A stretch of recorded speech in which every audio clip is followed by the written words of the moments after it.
Hi, everyone. My name is Taiwo Afolabi, and deeply appreciate the opportunity to be in this meeting with you today. I'm dialing in from Regina, at 34 territory. It's land to the Anishinaabe, Dakota, Lakota, Nakota, and the homeland of the Mischiefs. I'm with the University of Regina, where I am a Canada researcher in social language theater. And I'm the director of the Center for Social Language Theater. I deeply appreciate the opportunity to be hosting this with Deniz, and Deniz is going to introduce herself shortly.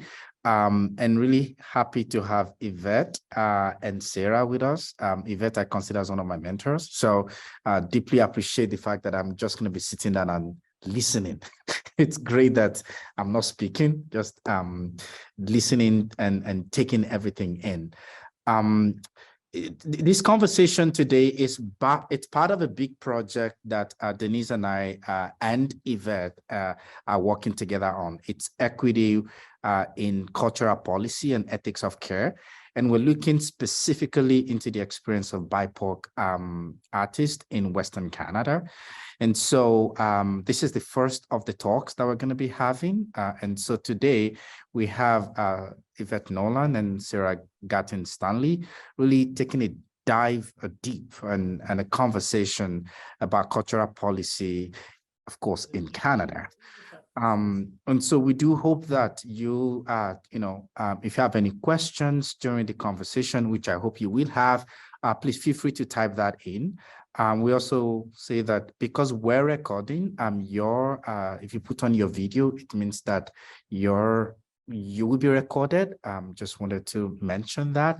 And if you have any question or you want to say anything at any point during the conversation, Yvette and Sarah did say that please feel free to raise up your hand and we'll be happy to let you in. It is a conversation, and so we're really excited to have both of them doing this today. We have two research assistant working with us, Luba Kozak, and of course, Fanon. With that, I will pass it on to Deniz, who will introduce herself and introduce our two guests today, and then we're good to go. Over to you, Deniz. Thank you, Taiwo, and welcome everyone. It's wonderful to have you here. I am logging in from the traditional lands of the Krepsum and Lekwangan speaking families and ancestors. And it's a pleasure really to have Yvette and Sarah with us today. And thank you, Taiwo, for the opening remarks. So I'd like to introduce Sarah and Yvette very briefly. They will do a better job in introducing themselves and the wonderful stuff that they do. Sarah Garton Stanley is a director, dramaturg, producer, and a PhD candidate in cultural studies at Queen's University. And she's the artistic director for the National Creation Fund at the NAC, is a mentor for the TMU and Theatre Y. Why not? She has been working on a 5-part embodied audio essay series, Conversations at the End of Theatre. And part 1, Massey and me, presented at Luminato in June 2022. So this conversation is very much relevant. And Yvette Nolan is an Algonquin playwright, director, and dramaturg. From 2003 to 2011, she served as artistic director of Native Earth Performing Arts, Canada's oldest professional Indigenous theatre company. Her Unplugged was a wonderful play I happened to see in Victoria, and there are other things, of course. She's currently pursuing her master's in public policy at Johnson Shoyama Graduate School of Public Policy. So I did not mention several plays, projects, they're directing, leading, participating. I just want to give the space to them. We're looking forward to this conversation. Welcome. Miigwech, Deniz. I am Yvette. I am usually in Treaty 6 territory, Saskatoon, but right now I'm in Toronto, which is Dish with One Spoon territory, Haudenosaunee, Anishinaabe, Mississaugas of the Credit territory. Working at Native Earth, it's like goes around, comes around. I'm back at Native Earth at a big table that we reclaimed several decades ago. So everything comes around, which is one of the things that we'll talk about, because everything is relational in Indigenous worldview. Everything is relational in theater. Sarah, Garton, Stanley, did you want to introduce yourself a little bit before we go on? Sure, I will. Thanks, Yvette. I am in Southwest Nova Scotia, Yarmouth, which is Mi'kma'ki territory. And my partner, Trace Aaron Smith, and I also are the co-stewards of land that's very close to here, also in Mi'kma'ki territory. That's this incredible off-grid hunting and fishing lodge that was originally built on in 1911 and has been an incredible life changer for us and how we think about the land, honestly. So whenever I get home, which is rare lately, it's a great pleasure, and it really recharges me a lot. Lately, I've started going by SGS, and my pronouns are she, her, they.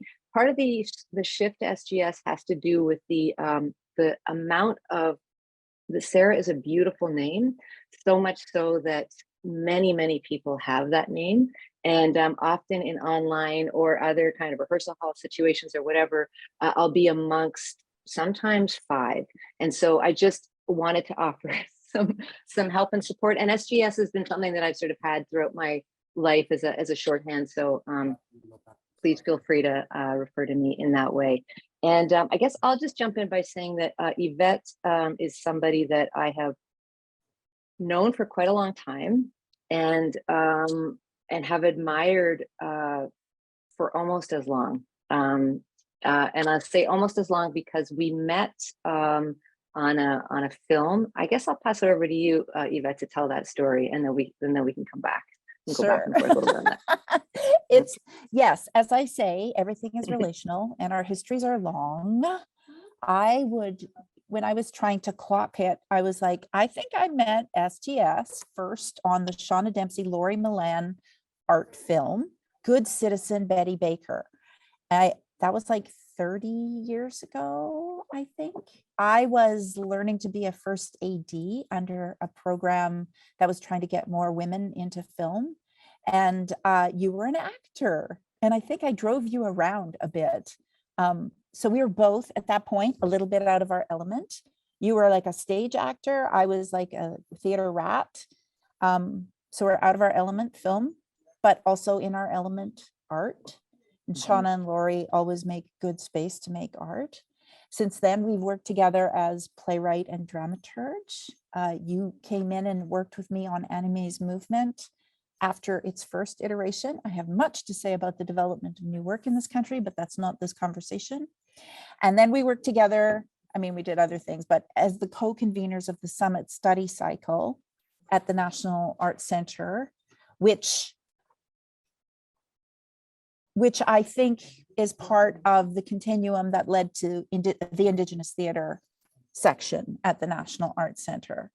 And in a weird twist, you're still connected to the National Arts Center. And so have participated in birthing the first stone into life, which is the play that I'm just going into revival rehearsal with here to go to Ottawa next week and put up at GCTC.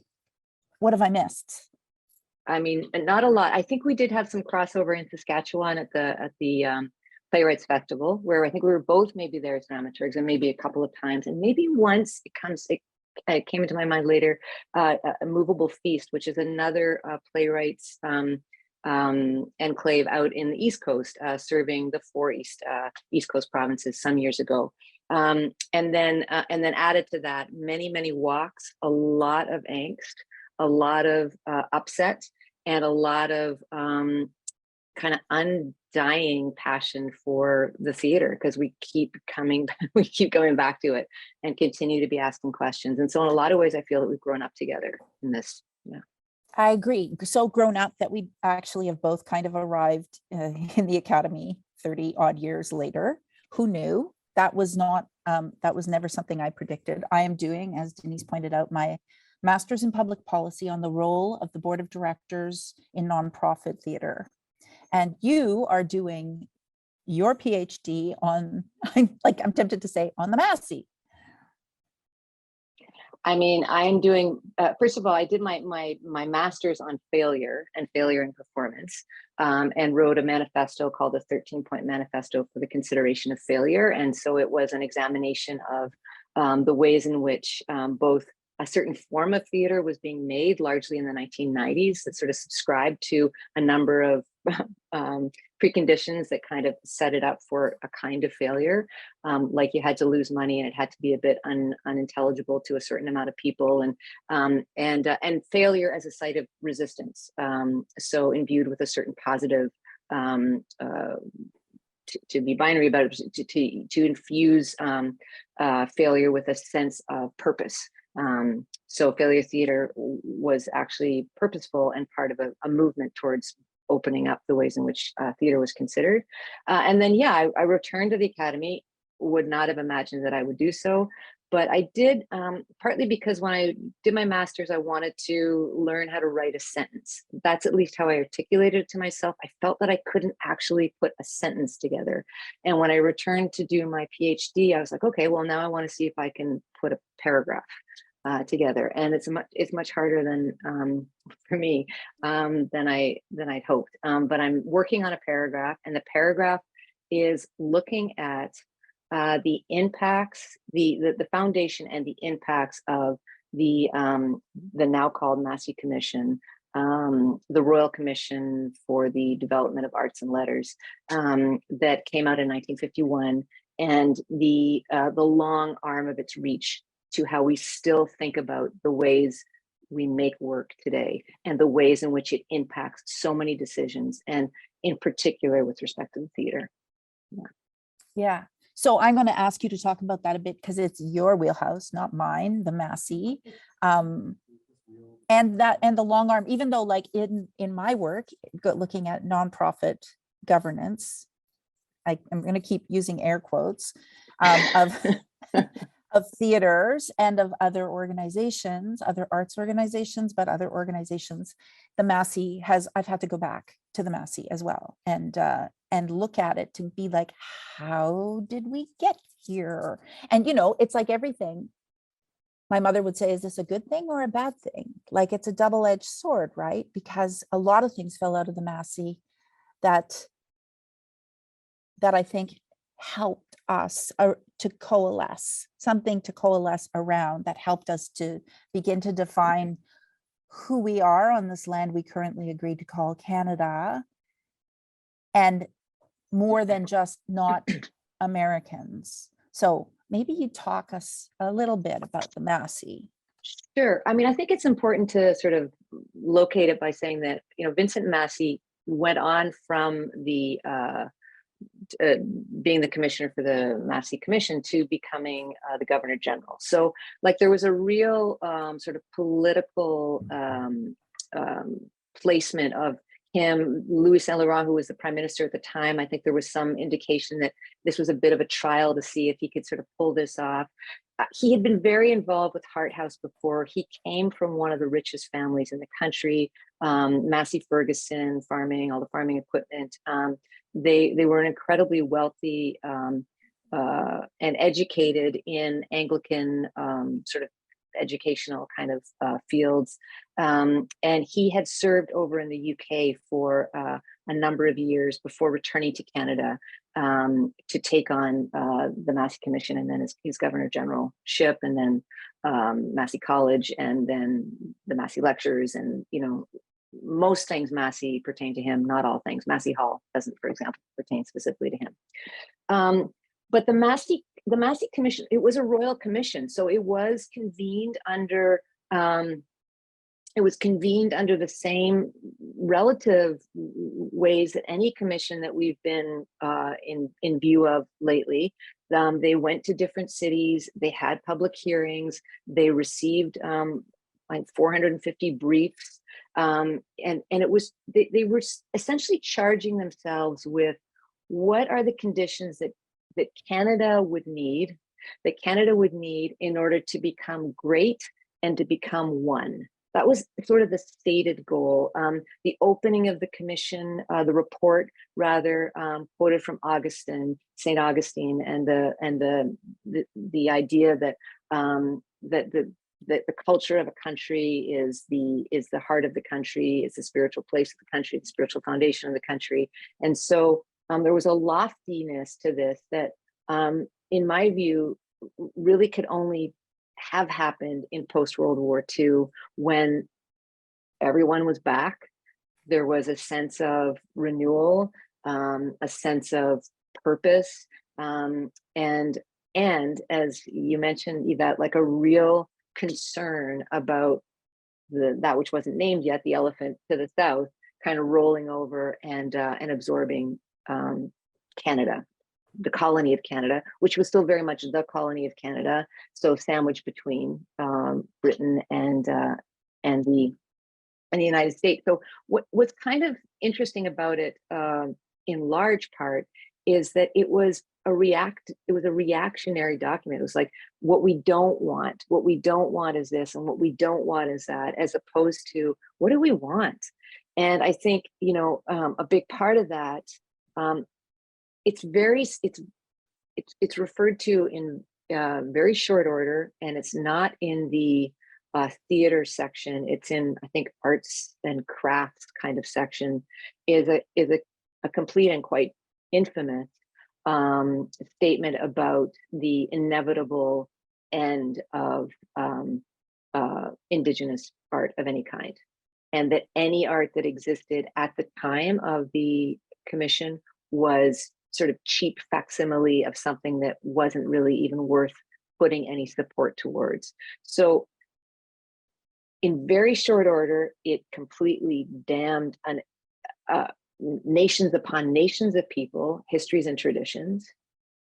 And it missed, in my view, the most powerful, important, exciting cultural agency that existed on this land that could have been part of the cultural policy from that point forward. Instead, we have been in this kind of this space of like trying to come out from under the largeness of that particular tamp down.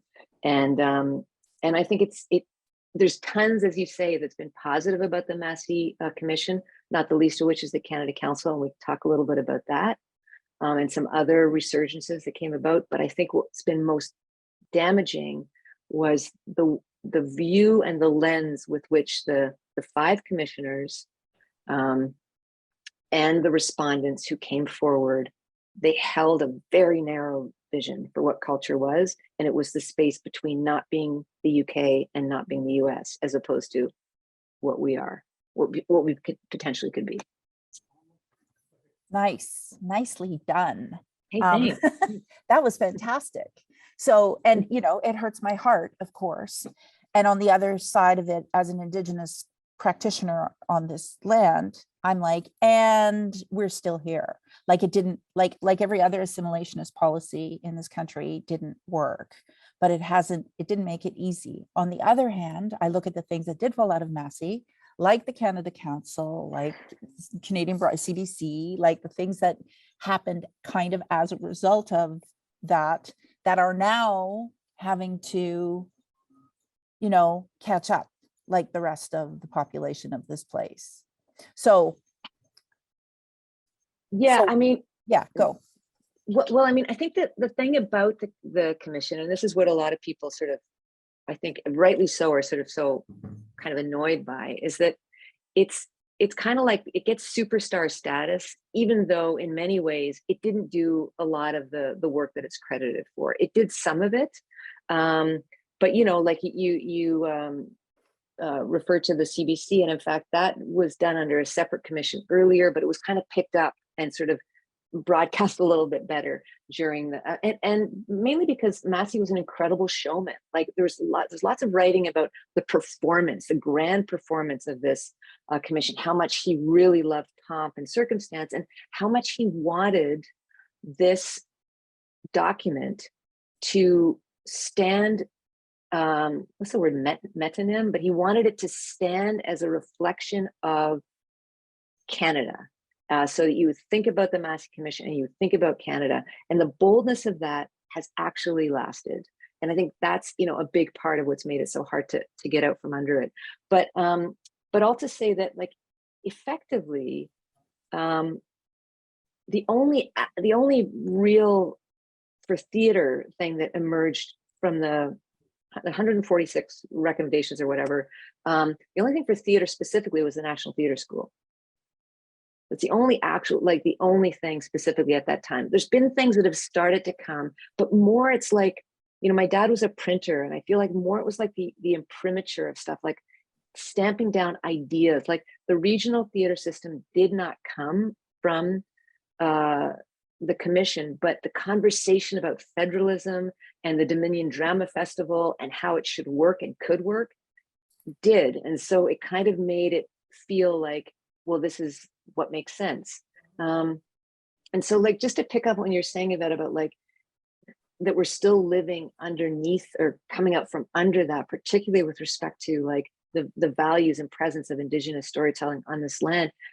I feel so much of it has to do with, well, like Fairview, for example, having just seen it, and the white gaze, you know, and the colonial gaze and the certainty of that gaze is still pretty impressively strong, even though a lot of the language is changing, even though a lot of the policies are changing, which I'm hoping you're going to speak to a little bit about as well. But like, that's, I think the wrestle is like trying to free ourselves from that tutelage that we've all grown up under.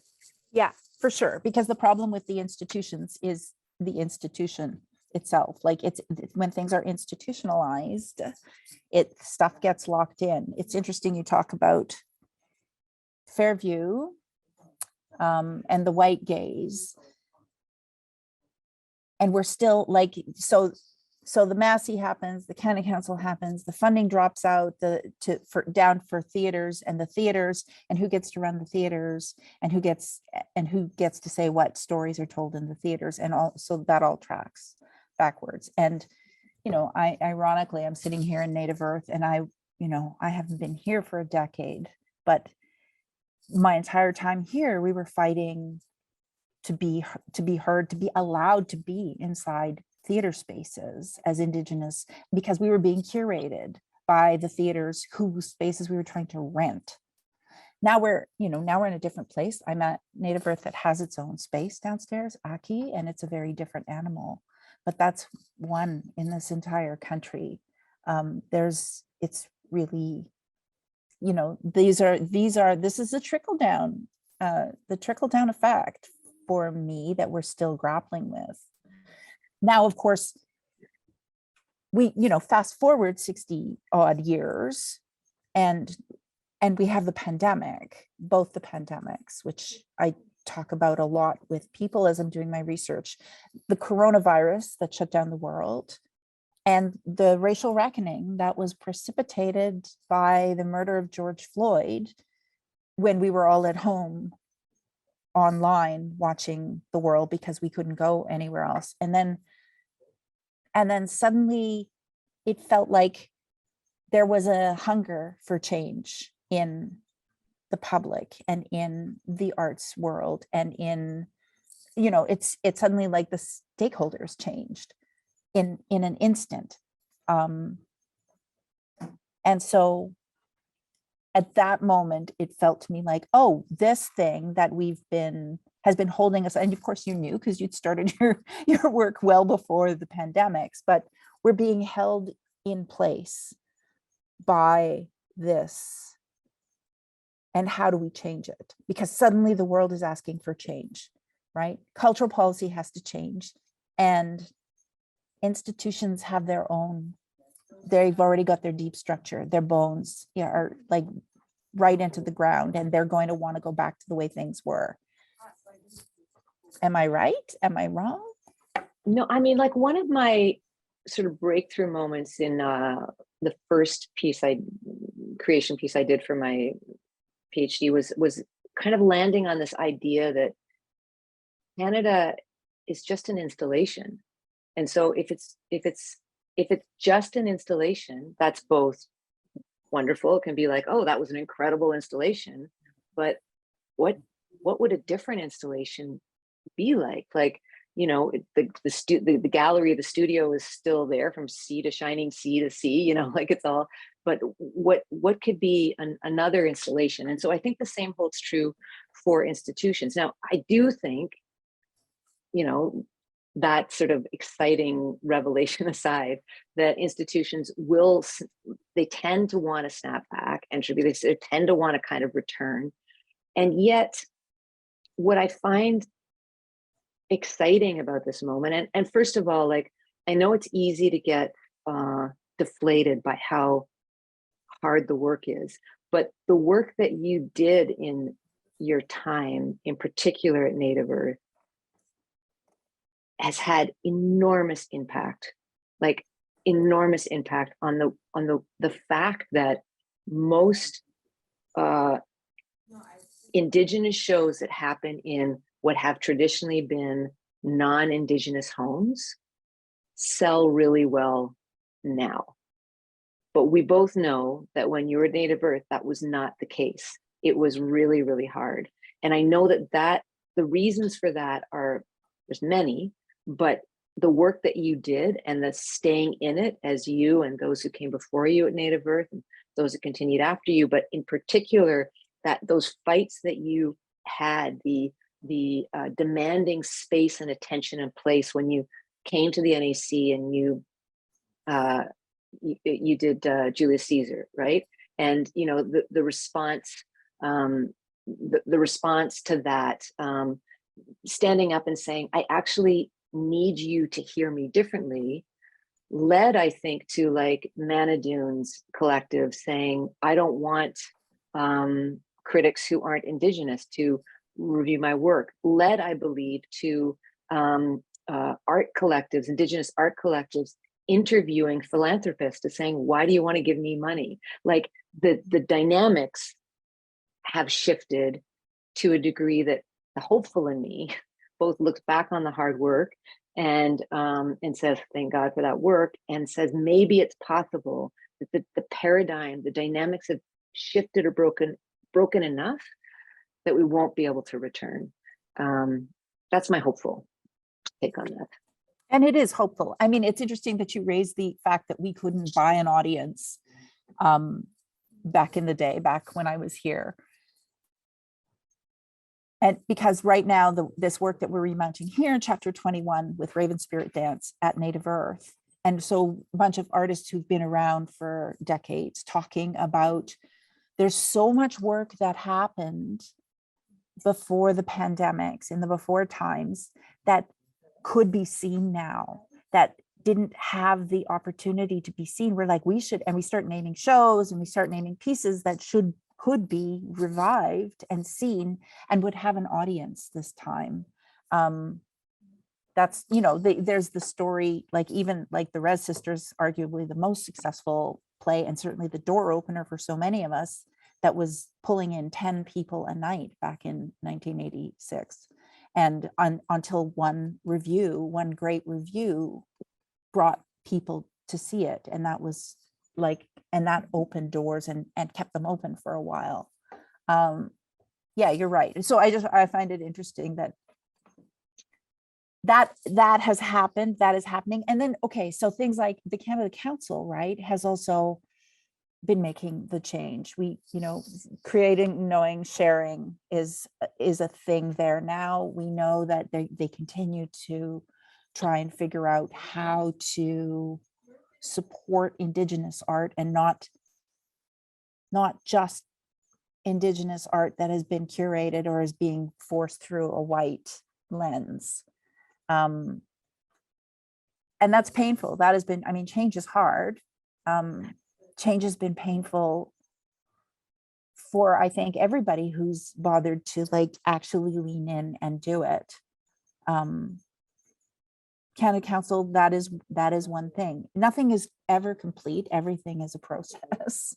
But that is a thing, I think, that is also making it possible for more artists coming up to do more work, and a diversity of work. Although I'm still finding, frankly, that a lot of the big houses are still cherry picking the work, and in a way that's like, well, we don't want to do anything too dark. We don't want to do any Indigenous work that's too bleak, which is, you know, fine, but there actually has to be room for everything, right?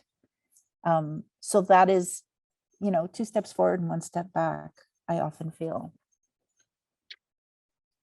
Yeah, you know, it makes me, given that the commission, its intention was to give to codify Canada, like this is our goal. It really makes me, you know, I think a lot about, well, how do you do that now?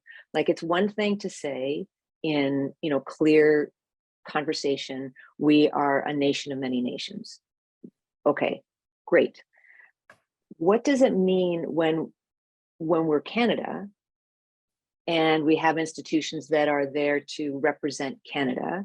And what does it mean when we say where we're from when we go abroad? And what does it mean when, as an Indigenous person, you go to other territory in other nation states, but that don't identify with those nation states either? What is that kind of touring circuit that exists outside of nation statehood? But the governing system, the ways in which we tell our news to each other in the mainframe of news sharing, we're all nation states. So I guess the question that I've left thinking a lot about is, and I'm going to digress for a second just to say that when we were on the road to the creation of the Indigenous Theatre at the NAC, one of the people who came for a big circle conversation, because there was a series of, you know, public conversations leading up to it, just sort of said, can we just stop and we just talk about how innovative Indigenous people are? I'm sick to death of, like, and you've said this in many different ways, Yvette, like, you know, like all the beads and feathers, like, but innovation. And so I've been thinking a lot about if we are going to agree that we are on Indigenous land in Canada, or how, like, Canada is the passport, the where we, like, how can we think about that in a positive way that has a completely different image than the one that it's had previously? Or do we need to, like, you know, be the first nation state to say we're not doing that anymore? But I you know, when we talk about crossroads and we talk about the future and the future of cultural policy, that for me is a big question, because it's called the Canada Council because it responds to the federation, the federal government, which is Canada. And so that continues to be like a brain breaker, which I'm sure you think about all the time. Yeah, the Canada Council, like, this is the thing that we have to subsume ourselves into in order to do the work. And yet, if we're talking about resource sharing, you know, if we're talking about continuing to live together on this land, then there has to be a way for us to share the resources and to share the stories with everybody. Yeah, I mean, I think about, like, you know, Leonard Cohen said they sentenced me to 20 years of boredom for trying to change the system from within, which is a little bit like my life. Like, it feels like, you know, how do we change the things from within? Because if we don't just tear them all down and start over, and we lose all of that. This is the big fear, right? Is that we're going to lose the resources if we just burn it down and start over again. Those are never there again. And so are we able, it's incrementalism, which is, like, not the best way to make change in the world, which is what I think happened in the pandemic. It was this moment where everything was shaken. You know, in organizational terms, it's like punctuated equilibrium. You know, there was, like, bam, everything shook. And in that moment, it felt like everything could change. And I see because in my research, I'm talking to a lot of theaters about what the impacts of 2020 were and what changes they have made and how that's working for them. And I worry about us stopping the change, us not sticking to we make policy changes in our institutions to make them more equitable, more diverse, more inclusive, but how is that actually manifesting? And on days I'm hopeful, like SGS, and on days I'm frustrated because I hear an artistic director who doesn't want to do, anything that's not funny, right? Yeah, for sure. And that's back to the beads and buckskin, right? Like there are only certain tropes that we have been allowed over the years, beads and buckskin, wise Indian, stoic Indian, funny Indian. Yeah.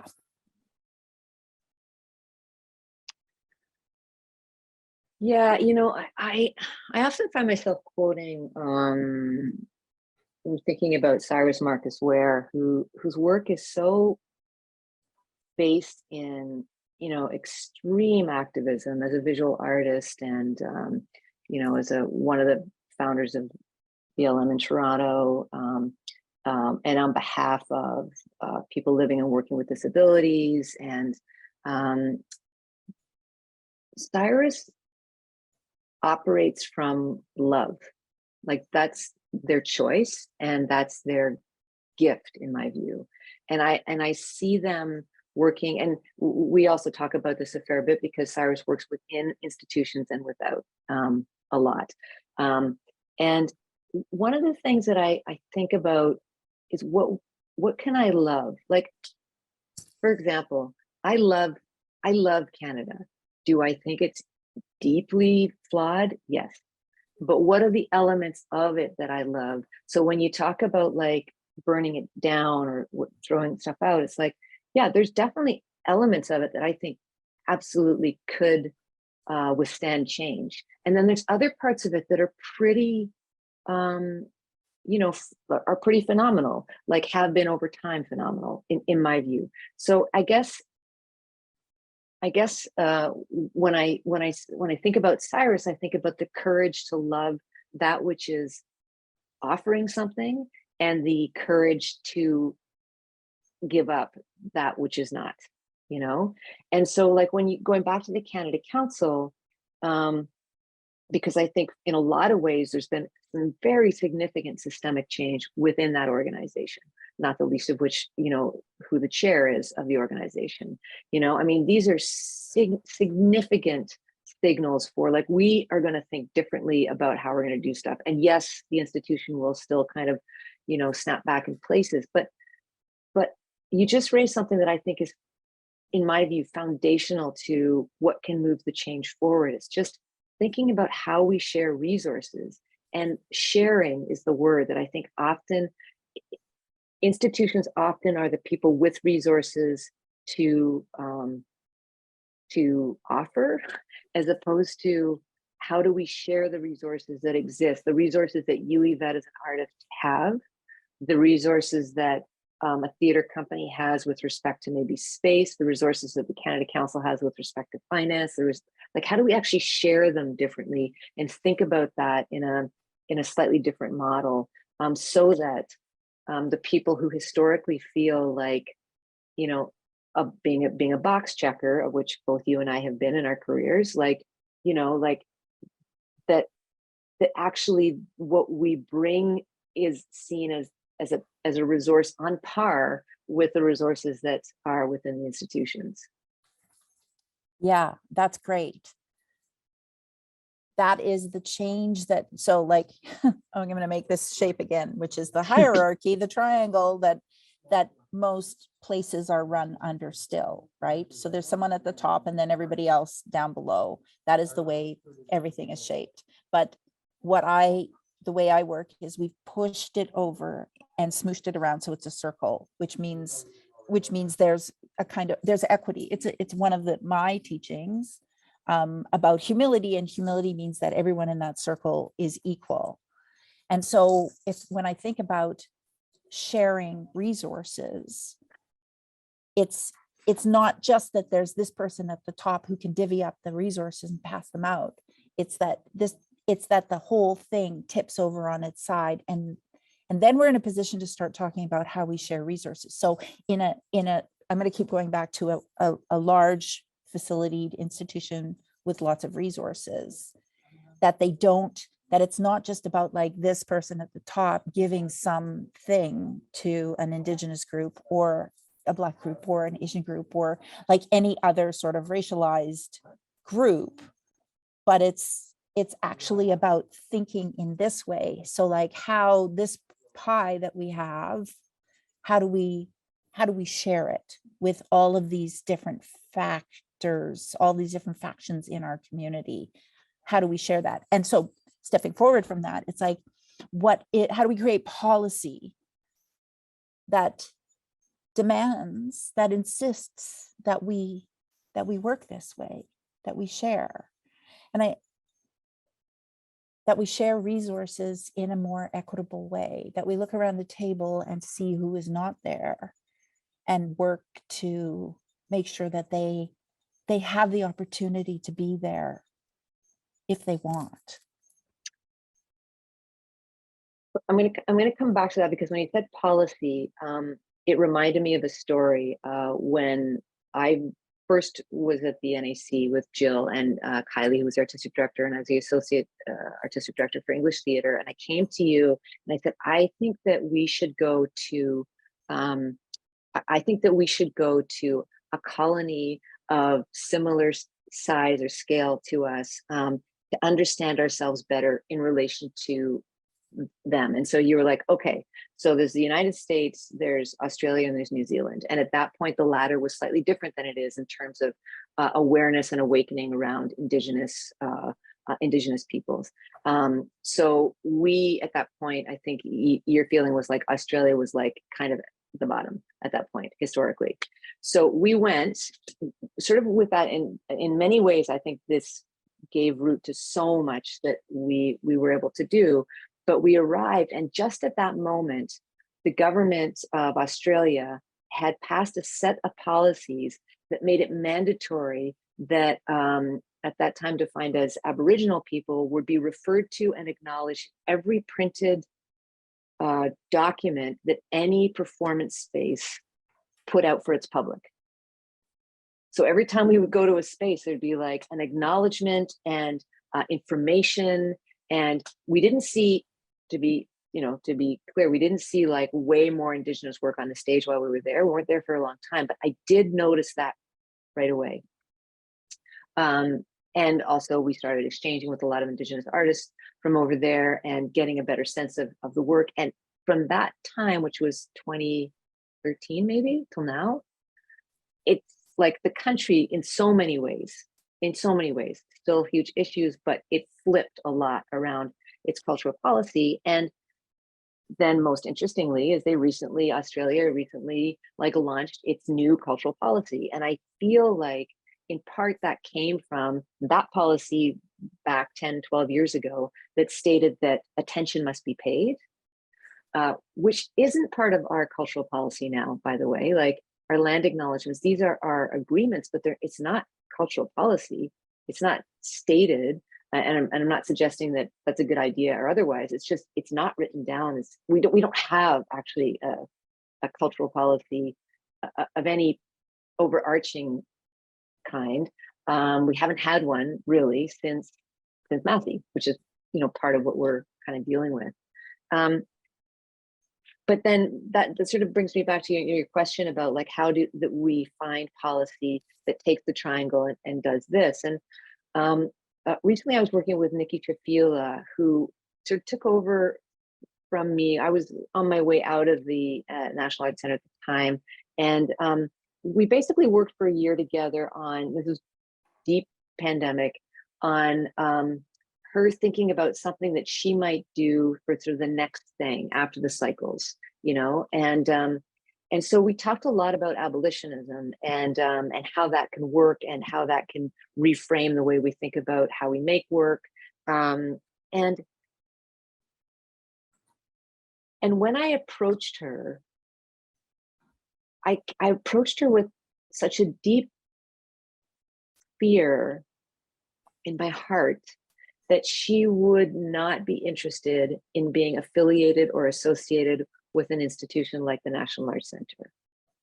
And we spent a good quarter of the year talking about that, why that might be, why that could be, what it could mean to her credibility as a young leading artist, activist, what it would mean to engage other artists under the umbrella of the NAC.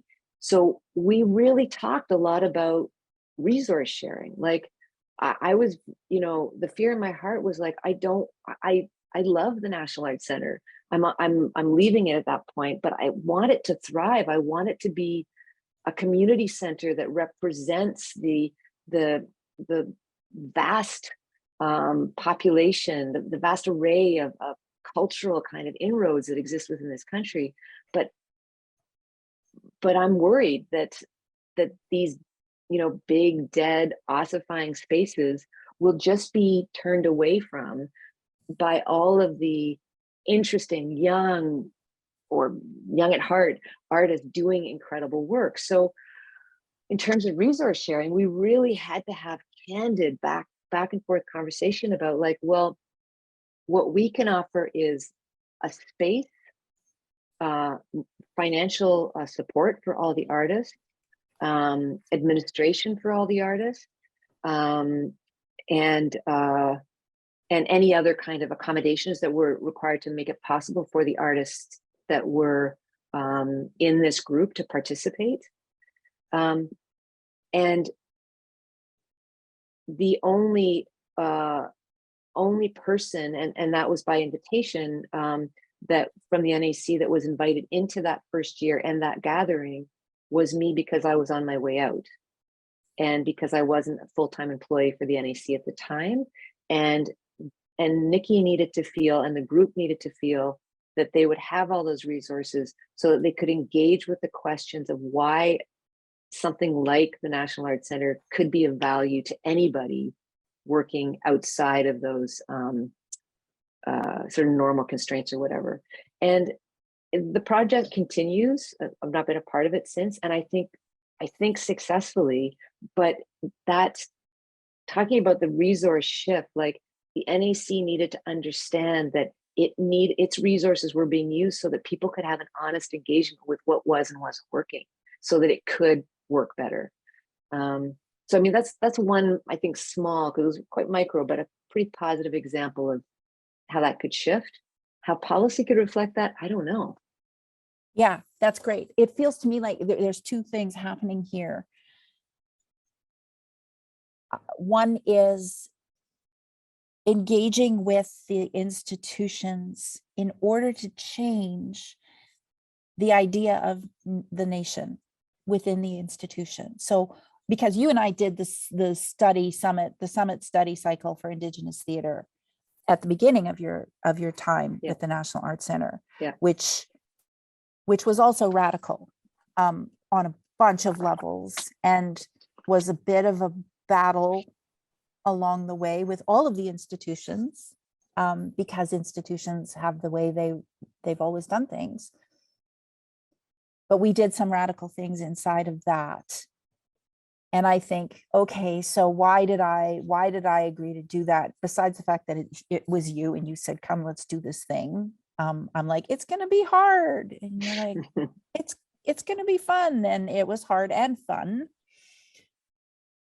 But it was, in that case, it feels to me like we were working to change the idea of the National Arts Center, its own idea of itself, by being the change, and to get all Gandhi-esque about it, including the way we entered into the summit, which was, for those of you, none of you were there, so I'll just say, we invited a bunch of Indigenous artistic leaders to Banff and we invited a bunch of institutional leaders, non-native institutional leaders, to come and listen to the conversations. So they had no voice. They could listen. And this is what SJS likes to call the formal experiment. The formal experiment where the Indigenous folks spoke and the non-Indigenous folks with the resources and the power did not. And it was illuminating for everybody. I remember Michael Gray saying, I never felt like anyone has ever listened to the end of my sentence or my paragraph before, and I do now. And I remember Jill Kiley saying, it's such a relief to not have to be thinking, I need to think of what the answer to this. I don't need to solve this. I just listen. So it was an education for everybody, I think, who was in those rooms, but also like a tiny little retrovirus, right? That we inserted into the National Arts Center, because I do think that that particular cycle started the seeds of Indigenous theater that eventually is becoming at the National Arts Center. And now to hear that Nikki is having the same questions about entering into the National Arts Center and, finding a way to open it up that is more equitable, that is not about like the National Arts Center has everything and they should be sharing with us. But if we are all agreeing to perform some kind of nationhood here, whether that is as Canada or as our own nations, then how do we change that? And so that feels like a thing to me. That feels like, and that's, so much of the work happens and then we make policy about it afterwards to kind of codify it, right? That's what I was going to say, like what was so, magical about that first summit was that we didn't know if it would work. We honestly we had no idea whether it would just be, it was terrifying, remember? And I think because we were asking everyone to behave differently, like, and to imagine that the space was trustworthy for that to happen within. And of course, going forward from there, you can't replicate that because then it's happened and people know it's happened. So they go, oh, well, this is the part where I don't talk and you do. And, the presence of that has passed. So that's where I get really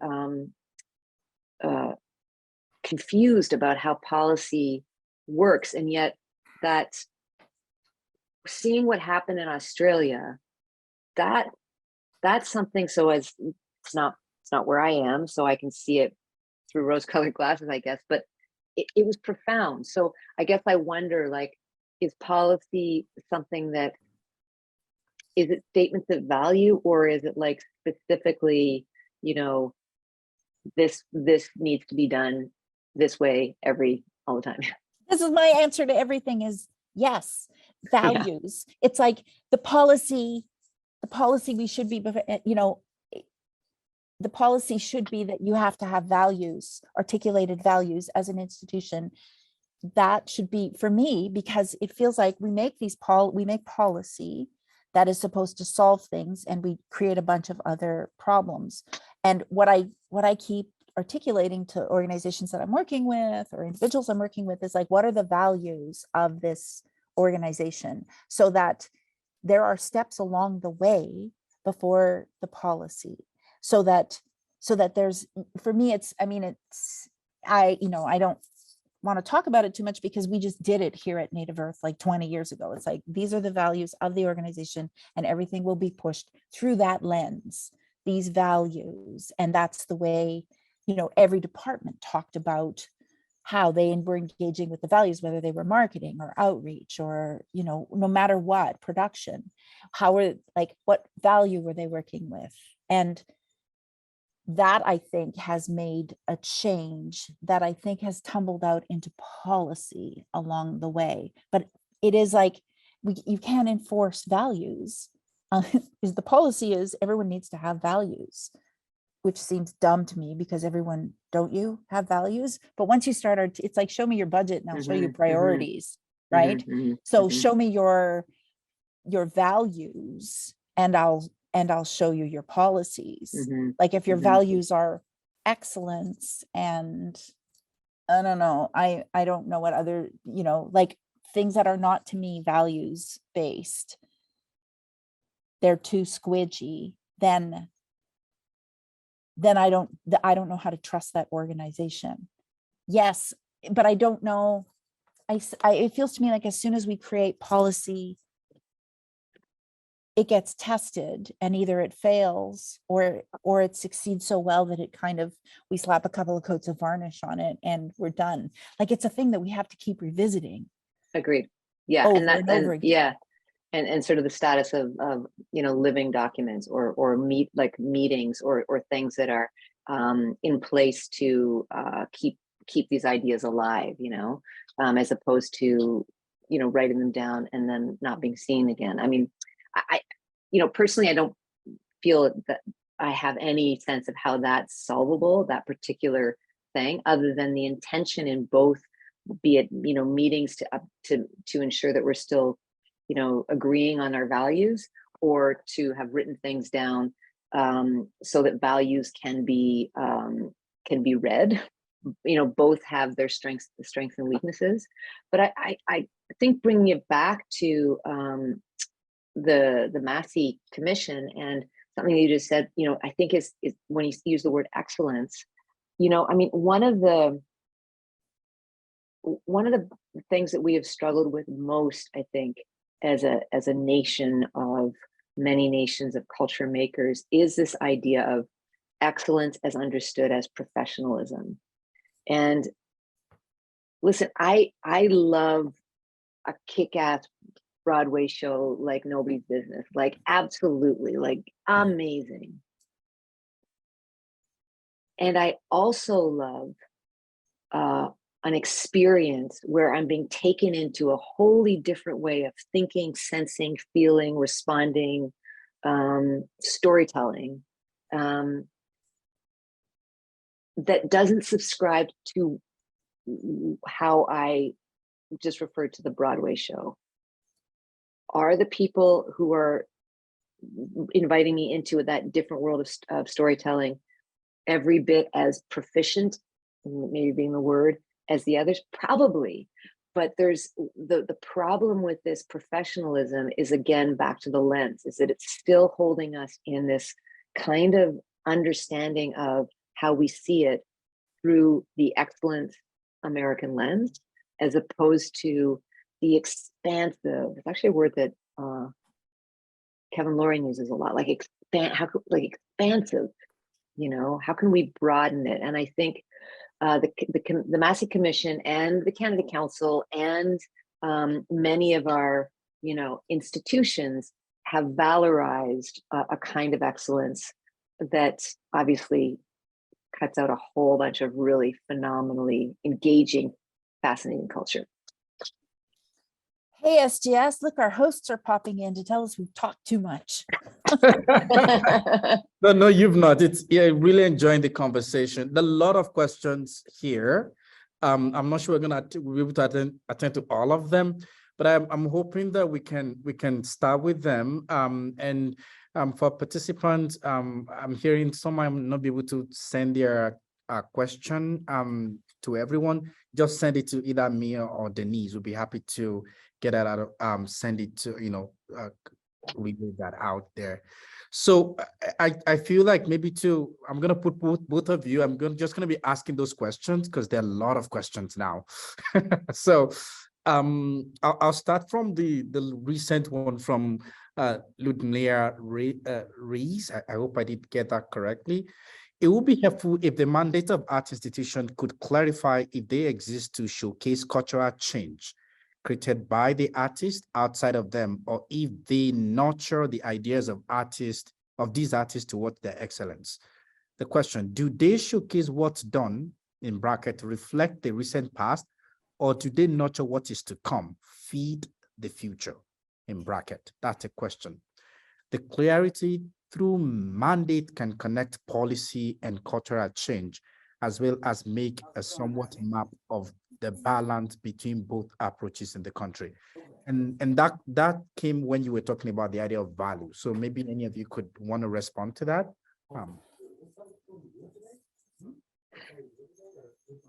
I guess my first sort of thought on hearing it is like, is something I've learned, like hard learned in the last while, which is it's not binary. Like nothing is binary. Everything is on a continuum. So that's a thing. And I think it complicates it, you know, the fact that it isn't binary, and we can't say it's either, you know, our mandate is this or it's that, because certainly in Indigenous worldview, everything is connected. So an artist who is connected to old stories can still be doing, I'm thinking, I just sent friends of mine here to go to see the Kent Monkman at the ROM, which connects, you know, the creation stories of this land to like a classical old master style of painting. And in between, the glue is Mischief Eagle Testicle. So, you know, it's a little bit of everything. All of this is true at once, my friend Randy would say. That's my first go on it. SGS? Yeah, it's a really good go. I mean, I think it depends on the institution. So the institution where I am presently located on Anishinaabeg territory in Ottawa, the Canada's National Arts Center. I mean, it's a presentation house, and so there is a certain responsibility to present work that has been created in other places across the land on our stages, which means that to a degree, that part of the work looks, if looking back a bit. On the other hand, if we're not working to develop new voices, new artists through different programs, through resources that are available, then there's a really good likelihood that there won't be past work to showcase, right? So, like to that point, I mean, I almost want to say yes to your question, Ludmilla. Like, yes, we should be doing showcasing past and nurturing future. But Melody Demers, director and choreographer extraordinaire from Montreal, from Mayday Theatre, she talks, to me, and I keep bringing this up, but it really struck a chord. She was just like, let's not double do, let's collaborate, let's see who's doing what, where. And in my view, that's one of the chief things that the NAC can do, is not try to double up on things, to really offer a place for something that is not existing in another community, and allow the community to do what it does best, and for us to do what we do best. And so I would say that with respect to your question about mandates, I think it's okay not to do all of it. And I think part of the Canada Council and the council problems is that they're asking us to think as, generalists, when we might just really be good, and this particular area might be the thing that's really needed in our community. And so how do we deal with that kind of fraction part of the question? Thank you. I'll go on to another question here. And I think I sent this first question earlier on. I sent it to both of you. The question is, I was wondering if you could speak to the strengths and weaknesses of Massey Report, and what are the implications for Canadian cultural policy today? I know that you kind of talked a little bit about that, SGS, but maybe you could speak to that more, the key strength and the key weaknesses, and then what's the implication of that for the Canadian cultural policy today? I mean, yeah, to revisit a little bit, I think that the key strength is that at a moment of concern around ideas about cultural imperialism, and Canada being subsumed into the United States and Britain, the Massey Commission did articulate through resources that the federal government did give to the Canada Council and to other institutions, did give us as a nation in a home of nation states the opportunity to express ourselves as distinct and as unique as we understood ourselves to be at the time, which was in a bilingual colonial framework. And that leads directly to its major weakness, which was its very short shrift, without much attention to it at all, dismissed all of Indigenous peoples in the consideration of the future of culture in the country. And it saw the success of the future cultural artifacts and objects through a largely Western European lens, which meant that the sort of multiplicity of cultural storytelling and cultural and approaches to culture have had a much harder battle for pride of place within the Canadian story than they might have been if the policy hadn't so explicitly spoken to isolating our primacy between white America and white Britain, basically. Thanks, SGS. I'm gonna pivot to another question. This is from Kim, and we're putting in a lot of questions here, so apologies that some names are not there. In your opinion, how do we start to get the right people who wants to be at the table for decision making and meaningful contributions to the Canadian cultural policy? And maybe you can also connect that question to with the current sociopolitical rhetorics, particularly after pandemic, what needs to change within the Canadian cultural policy itself? Maybe I'm just putting those two questions together. What needs to change? I know that Yvette, you were talking about practice earlier on. Now, a lot of organizations, during pandemic, they had so many things. Now we're like, okay, where are you now, right? So what needs to change? And then now the next question is, how do we get the right people at the table to make this meaningful change? Yeah, it's a great question, because there's a bit of a deficit because of what SGS just talked about. Like the effect of the Massey is like a whole bunch of people did not enter the ring, did not develop the skill set, did not see a place for them, and so found other things to do. And certainly in my community, in my Indigenous community, a lot of our people were streamed into go to law, go to social work, go to other places where you can make real change. Because there was often it wasn't seen like a place where we could make change in the arts. And therefore there's a bit of a deficit. A lot of people have not developed.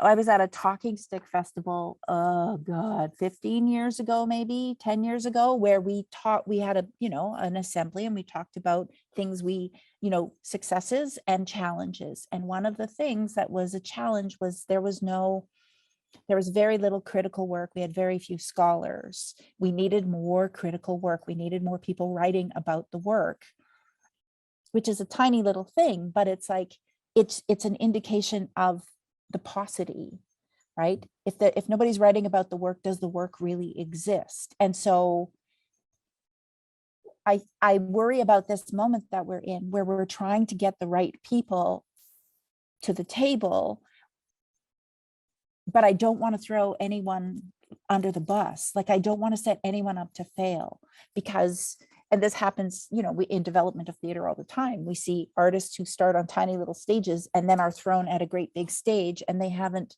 developed the skill set along the way to be successful at that thing, or they're being rushed to the stage because we have to check a box. But that happens in every aspect, right? That happens in governance, that happens in administration, that happens in artistic direction, that happens everywhere, where we can be suddenly we're needed and wanted, but we don't necessarily have the tools, which means there has to be this kind of sharing at those tables, right? There has to be knowledge sharing and knowledge dissemination and mobilization so that we can bring people along so that they can be at those tables in a meaningful way and not just because we need to throw an Indigenous person at this table.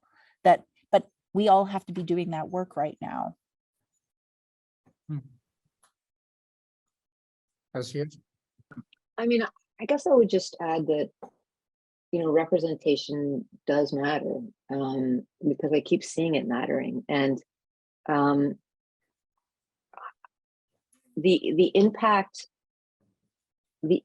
of who the three artistic directors are for the theater departments at the National Arts Center right now, Nina Leah Aquino, Manny Suleiman-Lu, and Kevin Loring, it means that theater is not being led, the resources aren't being shared from a perspective that, even though each of those individuals in their work and whatever talk about how they were also raised within a same system, each of them are very conscious of the roles that they're playing and the cost of taking on those roles in order to play them. But the impact of it is real, because the people who are interested in working at the National Arts Center changed almost immediately, because there was a sense of, I'm here, I'm represented here, and I can see myself here. The question is, and so when you talk about the table, is I think, and this is why I'm so excited by those three artistic directors, because they are table changers. They're not artists who are just like, okay, I'm just, oh, this is great. How do I just do it like it's been done? They're really interested in saying, like, this isn't working, or this is quite frankly, guys, this is dumb, or whatever. And so I think it's also changing the shape of the table. And to your point, Yvette, those people who are doing that need as much support as is possible, because that also gets forgotten sometimes. Is these leaders were like, oh, they're in there now. It's like, no one has been Nina Leah Aquino at English Theater before. Nobody. She's the first person to hold that position in that way, having to respond to a multiplicity of communities. So how do we work to support her? And same for Kevin.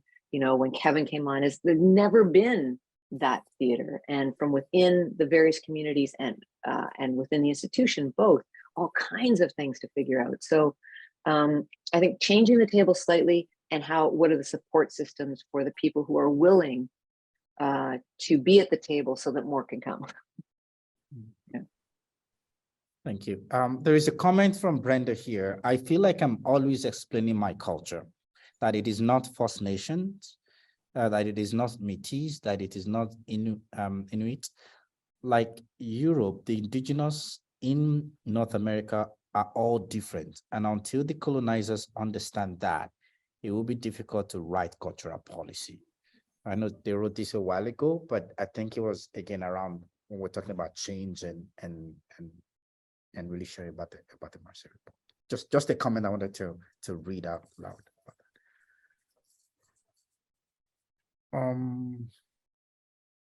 Okay, I'll move on to the next question. And this is from Deniz.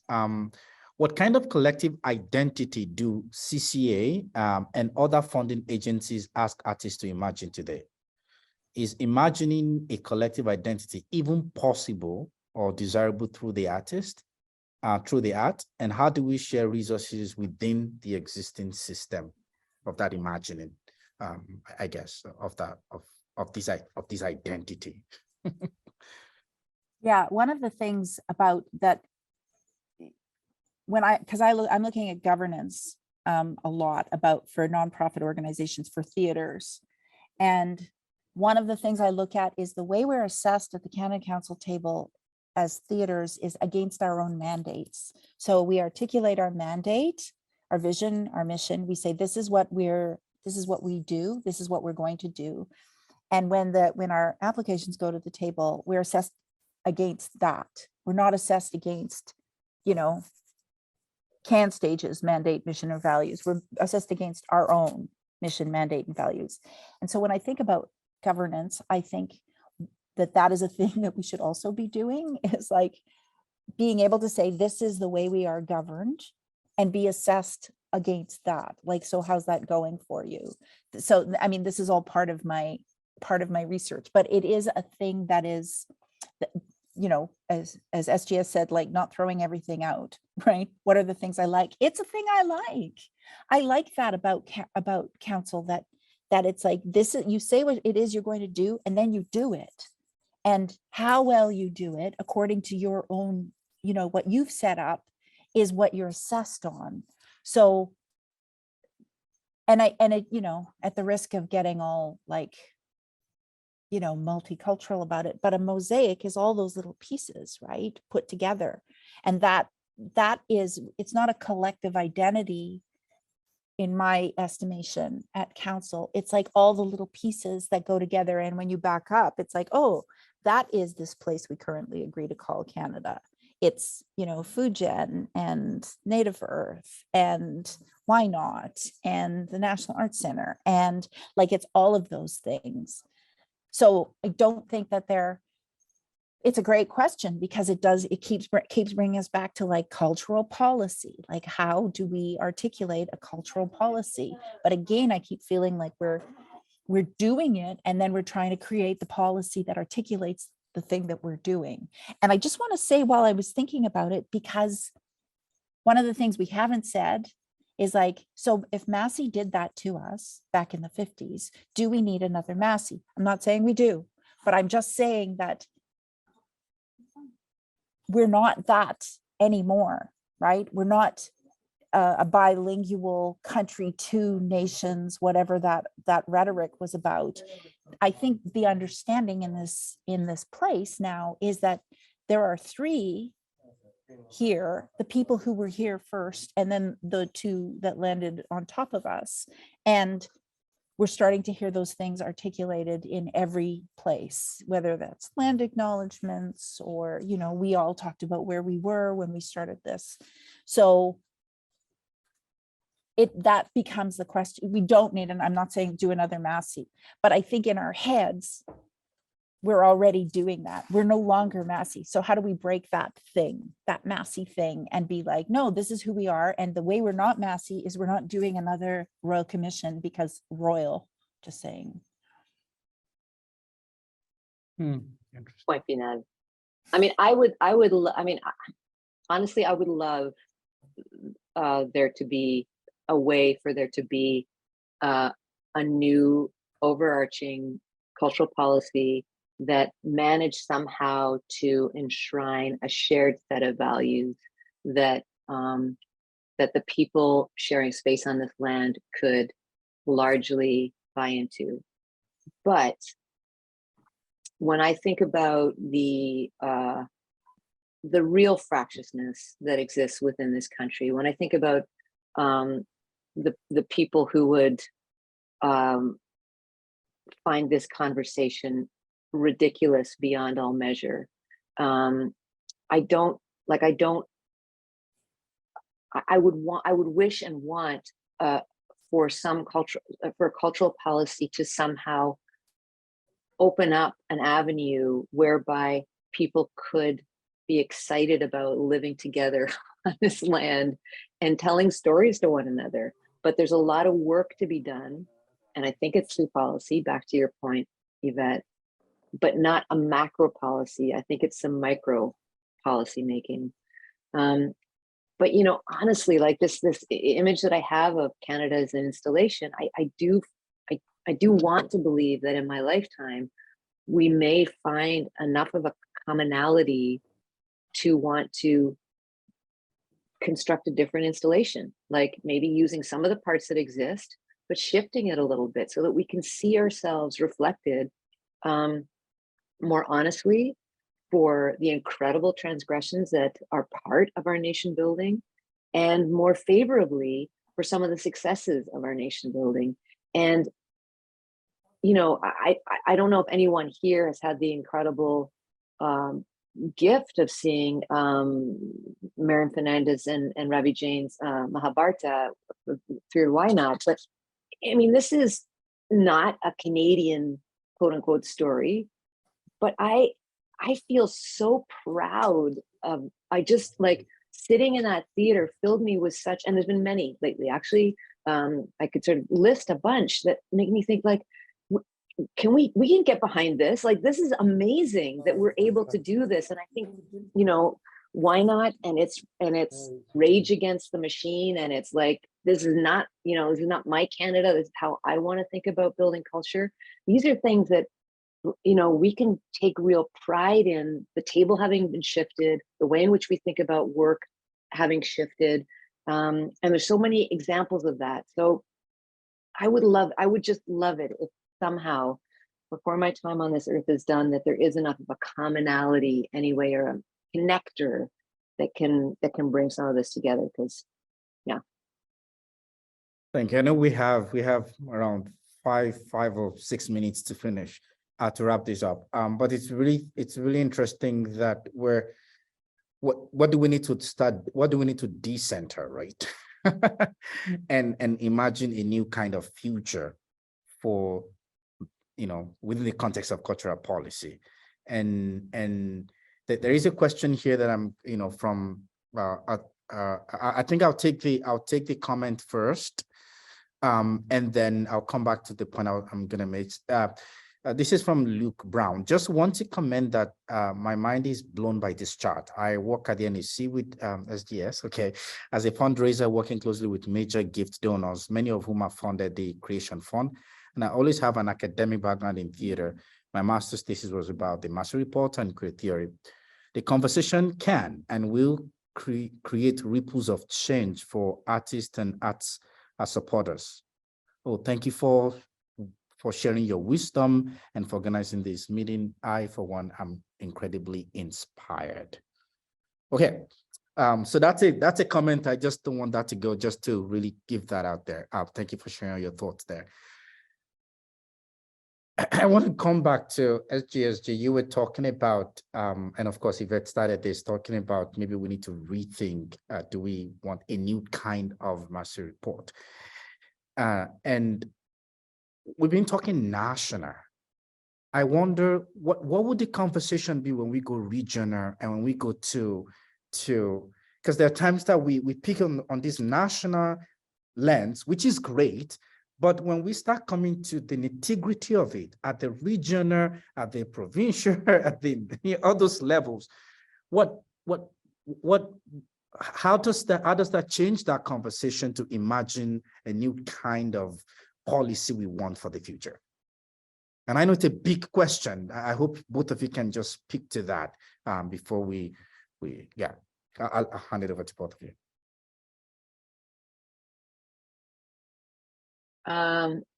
Well, as I mentioned at the beginning, my partner and I moved to Mi'kmaq territory, Southwest Nova Scotia. It's one of the poorest regions in the country. And we've met more artists per capita. So like, it seems like everyone is a visual artist, a writer, those two in particular, photographer. None of them have any relationship to Ottawa, to arts funding, to anything other than making sure the roof stays on and there's wood, you know, there's wood for the fire, and that their kids have, you know, can get to school and there's food. Like, it's very, very basic, and yet their artistic and creative lives are, you know, I'm making gross generalizations, but a lot of people, it's shocking the amount of artistry and creativity. And so I think cultural policy would do the country really well if we could figure out a way to reflect that, and we don't.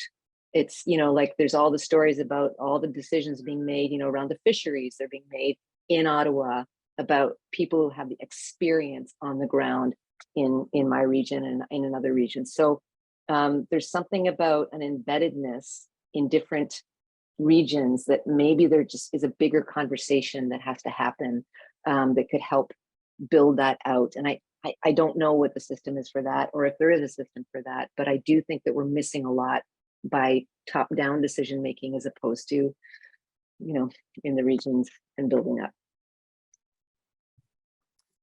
Yeah, I don't know what it is either, but I do know that, you know, there's a word in Cree, Wakotowin, that means all connected. We're all connected, and I think